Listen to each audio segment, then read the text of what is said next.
Hello? Oh, Eddie? there you are. Hello. I can see you. Nice haircut. Shut up. Got it yesterday. It's Hi, dude. it's It's very, roast time again. very becoming. Yeah. Alright, dude, it's roast time. Roastisserie. Yeah, it's Mike's turn this year, so we should probably do something cool. Like pure cool? Like cool to the max? Pure cool. Okay. So which story are we gonna rehash? That time he ran down a street in France, totally ass naked, drunk on corner store tequila and Orangina? Shit. You know, he's done so much stupid shit. I don't know where to begin. Shit, man, fire a shit! Word. Yeah, but it is finally going to be our turn, so why don't we just start brainstorming? Let's go back to the very beginning. A very good place to start. Is that from a musical? No. Uh-huh. Okay, well, I mean, you know, it's kind of cool how we all became friends.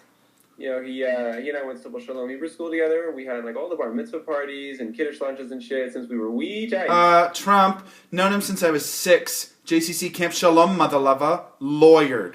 Also, did you know he changed the date of his bar mitzvah party so that I could come? He has come to deny this fact in his adult life, but I assure you it's legit, so good old One Lung and I go way back. Yeah, I kind of remember Mike saying that. You know, I bet he'll make some kind of face when he watches this in the video. You mean like this one? No, the mirror face. Mirror face! Oh look, I just walked by a reflective surface. My cheekbones are so defined at this angle. I wonder if anyone is noticing that I always do this. He always does that.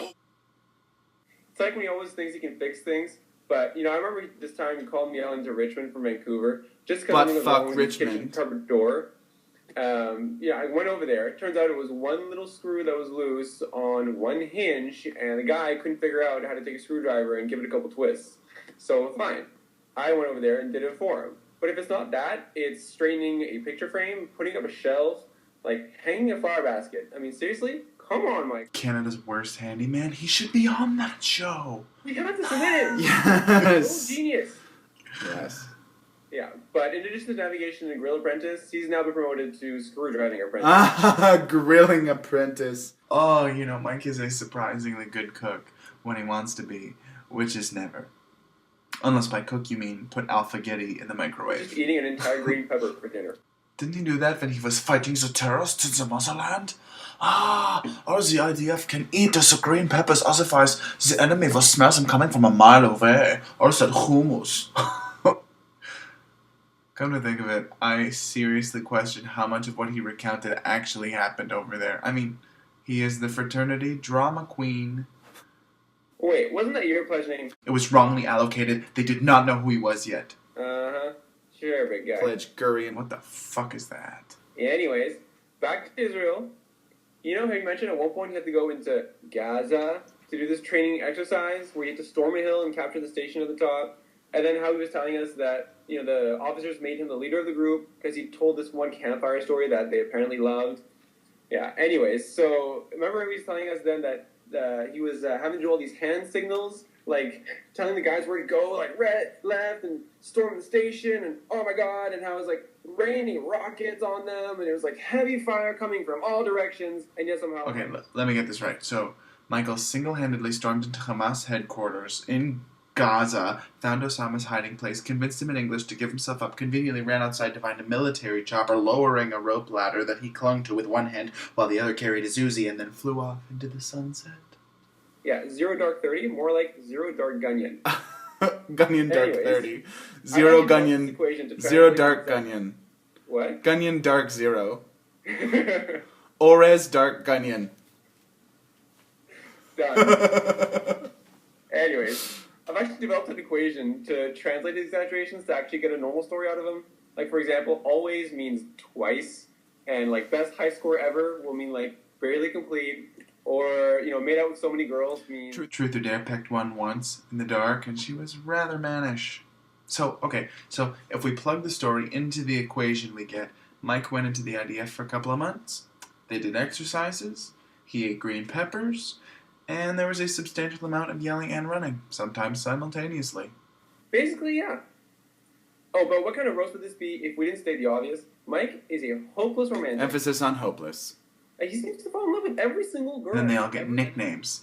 Taste of Home, Rando D, El Tigre, Tatiana the Russian. Wait, did I say they? Jeremy, don't exaggerate. Yeah, I know. I meant everything. Every time he sees one walking or just moving, Or even sitting still. he begins his rapid descent into the fiery pits of love, spiraling out of control, and like in a matter of seconds, he finds this woman, the most amazing and attractive, smart human being in the world. Like, oh my god, guys, this one's special. No, I mean it. Seattle Girl, Loose Tuna, Sicily, or was it Cecilia? No, wait. It was both Sicily and Cecilia.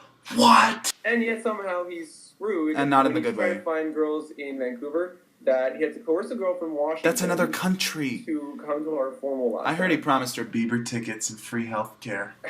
And now he's headed east to pick up some chick from Montana to be his date for formal. Hi, Corey. KDP. Yeah, just hopeless. My favorite was, oh yeah, we hooked up in the Bedouin tent. Oh yeah, we totally hooked up in my hotel room when I was 12. Oh yeah, we hooked up on that island at False Creek that's only accessible at low tide, even though it was high tide. Shiny? My favorite one is when his inner cowboy emerged.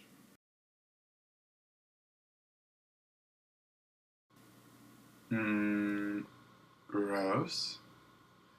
I'd say he's been sufficiently cock-blocked for one night.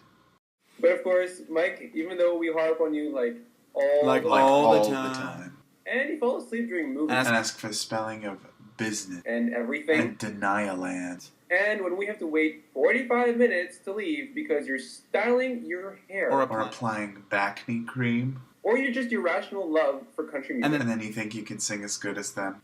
And when you pressurize your lungs.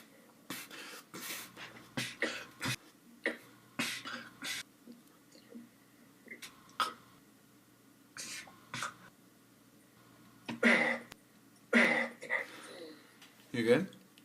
Okay. I think I'm okay. And the worst habit of all? Is it when he tries to say exactly what you say when you say it? For the fuck knows why? So weird! But you know, Mike, you'll still be the best man at my wedding. And I'll still be best man at your wedding. So, here's to Mike, joining the police. Everyone had your booze, your prostitutes, Salo. Dyslexic kids how to read. How does that work? Or just finally graduating university. Sweet, merciful Jesus. Finally made up his mind. Because in spite of all the poo that life has to fling at your proverbial fan, Mike, you are someone who can take that spinning poo and turn it into fertilizer. And become super rich with a markup. Buy me a house in Malibu. Next to mine. And your mom's. Love you, bro.